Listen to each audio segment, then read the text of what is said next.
Committee Room 21. Sound.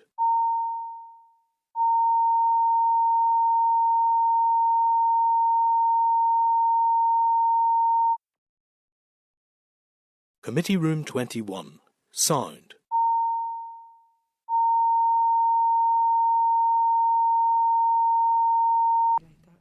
And then it goes back to the same sheet responsibility the next item. It's just to highlight that line there for the record. And that'll be you. Yep. And after that, we're back to yours. We're back into draft report. There's a lag between the expenditure and the able to close an office. Yeah, thing. It's far back. It's just big horse in it. 2 years, 20. New area. A long time back. There is, We got through a lot there. there is a positive in saying, well done for spotting it. So much later, there's a wee security on that. We have looked at it and Okay, members, we are now in public session and I declare the meeting open for the remainder of the meeting. Can I highlight for the record that the committee agreed its report on excess votes 22-23 and that it will forward a copy of this report to the Finance Committee and the TOA to enable the Assembly to regularise the excesses incurred by the departments. The committee also agreed that 22-23 PAC excess votes report will be laid in the Assembly Business Office.